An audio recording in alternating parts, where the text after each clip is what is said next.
Assalamu alaikum. Alhamdulillahi Rabbil Alameen. Wassalatu wassalamu ala Rasulihil Kareem Muhammad sallallahu alayhi wa sallam wa ala alihi wa ashabihi ajma'een amma ba'd. Dear beloved Muslims, for the sake of time, I won't translate that.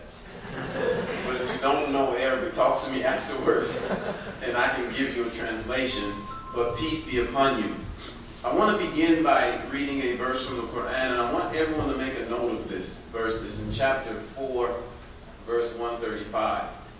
And just to give you a little bit of history behind the revelation of this verse, and one of the most important things to know and to look at when you're studying the Quran is that every verse in the Quran comes with a context to it. It was revealed to address a real problem. It was revealed to address real life. It didn't fall out of the sky, revealed as a book. It comes as a product of human interaction in human life. And because it comes as a product of human interaction in human life, it addresses many of the different issues that we face as human beings. So one time there was a poor man and a rich man, and they both came to the Prophet sallallahu alaihi wasallam, and the rich man was complaining that the poor man did him wrong. Now, in the history, especially at this time in history, it was very unusual for a poor man to be able to do a rich man wrong. Most of the time when injustice was done, it was the person that was rich doing injustice to the person that was poor. And the Prophet's natural inclination was to lean in his merciful spirit to want to support the person that was poor. But then Allah reveals in the Quran to him addressing this situation, because the poor person was actually the one who was wrong, and the rich person was the one who was right. So that this verse is revealed, and again, for the purpose of time and understanding, I'm just going to read this in English. O you who believe, be persistent, persistently standing firm in justice. Witnesses for God, even if it be against yourselves or your parents and your relatives, whether one is rich or poor. Allah is more worthy of both. So follow not personal inclination, lest you not be just. And if you distort your testimony or refuse to give it, then indeed Allah is ever with what you do acquainted. Now, before I get to my comments, I was asked originally to give talking points. I think our talking points as Muslims living in America is the Constitution of the United States of America. And if you're a Muslim living here and you haven't read the Constitution of the United States of America, before you go to sleep tonight, download the Constitution. Download the Constitution, read it. Become familiar with it. Download the Declaration of Independence and become familiar with it, because that's all we need. Because the ideas that founded America, and we're still realizing those ideas, we're still perfecting our union, we're still perfecting the ideas of the United States of America. But the ideas of the United States of America were not given to address one group of people. It was given to address all people. And the Declaration of Independence begins with a statement: we hold these truths to be self-evident, that all men are created equal and are endowed by their Creator with certain inalienable human rights. Among them are life, liberty, and the pursuit of happiness. Just learn that. And whenever someone throws something, say, oh, we hold these truths to be self-evident, that all men are created equal, and they are endowed by their Creator. Now, it didn't say Allah, it didn't say Yahweh, it didn't say Jesus, it did not specify a God for any religion. It left it universal, because the founding fathers of our country realized that they had seen many times when one religion was in control, it began to oppress the religious expression of others. So they wanted to put something in the Constitution to insulate our union, to insulate our democracy from people using their own personal ideas and as America and as American values. I'm born and raised in America. I'm born and raised in Texas, West Texas, where there's nothing but tumbleweeds and cactuses. And my values are American values. And I have a right just as much as anybody else, regardless to whatever their religious affiliation, whatever their political affiliation is, whatever their ideas about America, I have the right to claim that my values are American values just as much as anyone else, as long as they conform to this idea that we hold all men are created equal. Regardless to where you're from, who you are, you're created equal. And that means American citizens and non-American citizens. Let's end that the Constitution only protects American citizens. If that is the case, what is the use of our Constitution? Our Constitution is a universal idea that's supposed to espouse the best in human beings. So the ideas in our Constitution should apply to everyone. Okay? And they are endowed by God with certain inalienable human rights. Among them is life. Everyone, according to our Constitution, has the right to life. And life is not just to be alive. Life means that you can pursue what makes your life your life. You can pursue education. You can pursue economics. You can pursue advancement in your life. You can pursue social outlets in your life. Everything that makes life, you are entitled to that. Liberty. You are entitled to liberty. And the pursuit of happiness. Now, in order to understand what the pursuit of happiness is, you have to study the verse of Thomas Paine. Brothers and sisters, don't be afraid to go and look at the ideas that produced America and understand them. And read the thinkers that wrote those ideas. Now, automatically, sometimes when I start quoting the Founding Fathers, people tell me, well, the Founding Fathers had slaves. So how can you quote them? Well, they had shortcomings. They had shortcomings. But the ideas they put in that document would outlive their shortcomings. So what is the pursuit of happiness? When you first look at this, you think it means to own land. But when you really look at it and look at the works of Thomas Paine, the pursuit of happiness is close to what we find in the Quran, mutma'inna. Mutma'inna means when you've come to a point of rest in your life. So what does Allah say? Ya ayyatuha an-nafsul mutma'inna irji'i ila rabbiki radiyatan mardiyah fadkhuli fi ibadi wadkhuli jannati. When you reach this, Allah says, "Oh, you soul that has come to rest and happiness, return to your Lord, pleased and pleasing.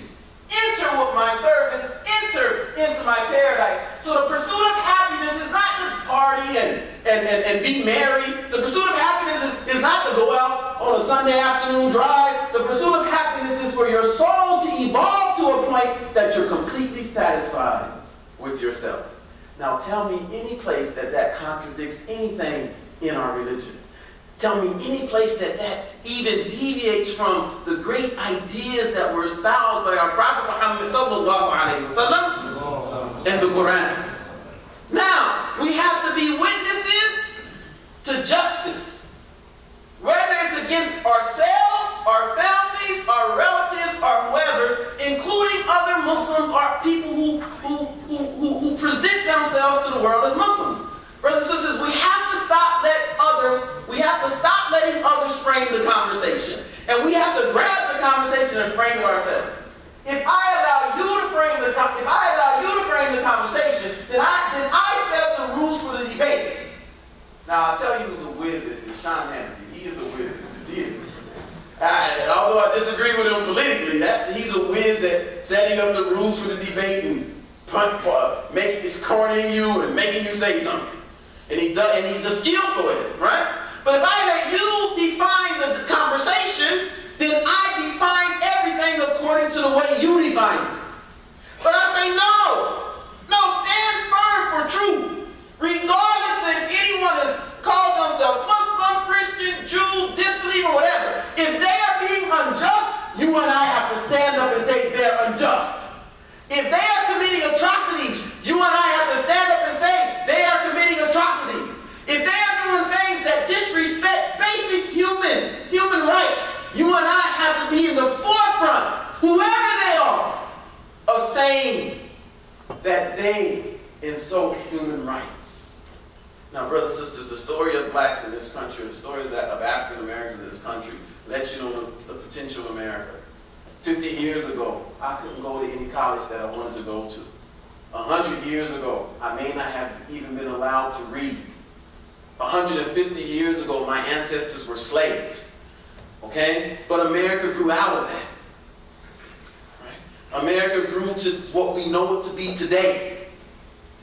A place where anyone can come, a place where all of you can come. Many of you were immigrants at one time, many children born here, but you can come, have your life, build your mosque, and the police will protect you. You can call the police, and they will come out and sit in front of your mosque. And if anyone comes against your mosque, the police will arrest them. It's happened here in Houston at the mosque that I'm the imam of. I've called the police. The police came out and arrested people who were disrupting the peace around our mosques. Now, what else can we ask for? What else can we look for? So, what do? We define what Islam is on our terms. Don't allow the media to do it. Don't be afraid of the media. The media is for sensation. If I allow the media to define what a black male is, I might as well just get up, go home, sit in my living room, and say it's hopeless. If I allow movies to define what the average black male was, forget it, it'd be done. I'd have gold teeth, sagging pants, speaking like a thug. But no, so, okay, that's part of that conversation. No, okay, look, say what you want to say. But when your neighbor, Mary, when your neighbor, Tom, or Harry, or Frank, when they know you as a decent neighbor, they know you as a good neighbor, they know you as an honest neighbor, they know you as a person that's not lazy, they know you as a person that's contributing to society. That is the most powerful statement we can make as Muslims. Yes, use the media. Get our own media outlets. Get our own blogs and our own website. But the most powerful education tool in America is you. How you conduct yourself. How you conduct your life. So I'm going to end with this. It's 10 minutes. And subhanAllah, 10 minutes for me is rough. But alhamdulillah, so she said 15, so praise the Lord. So we used to have this program where we went out in the neighborhood and we fed everyone in the neighborhood. We didn't go out there trumpet, we are Muslims, we're feeding everyone. No, we're human beings. And there are other human beings that have a need. And we're feeding these other human beings that have a need. Okay? Yes, this is what our religion teaches us. But this is what our humanity demands of us. So, I was at Fiesta checking out online, and there was a little kid, he had to be 8 or 9 years old, and he looked at his mother and he said, hey, that's the guy. They come to our apartments. They're the ones that cook the dinners and feed us. Now, he knows Wazir, he knows Elijah, he knows Hadith, he knows these names, he knows what we were preaching was from the Quran, because we hand out Qurans and other things like that. Now, when that child grows up, or even now, somebody in his school says, Muslims are terrorists. He can say, hold on. When no one else was coming out to my apartments, it was the Muslims. When no one else was feeding us, it was the Muslims. When no one else was encouraging literacy among us, it was the Muslims. So, dear beloved people, let's be empowered. One, go learn our Constitution. It is the most powerful talking point, because you can defeat almost any of those arguments, those anti-Islamic arguments. You can defeat almost any of them just by using the language of the Constitution in of itself. Okay? Second, when you see injustice, regardless of who's doing it, you stand out firm against it. And never feel the need to cover up anyone's injustice or to overlook anyone's injustice for fear of personal attacks. No, stand firm for justice and Allah will bless you. Many whites died in the civil rights movement. Many Europeans, Americans died in all those marches because for them, justice was more important. And third, you frame the conversation about what Islam is and what Islam is not. You frame the conversation about what a terrorist is and a terrorist isn't. And don't be reactive. Why? Because Because if I can get you to be reactive, then I control the engagement. I control the conversation. You take control of that conversation. And in 10, 20, 30 years, this won't even be an issue. We will be inaugurating the first Muslim president in the White House. Now, I know some people already argue that Obama is a Muslim. But he's the closest thing we got so far. So thank you, MPA. Thank you for putting this event on. And we look forward to hearing what our other esteemed guests have to say this evening. Peace be upon you. Assalamu alaikum.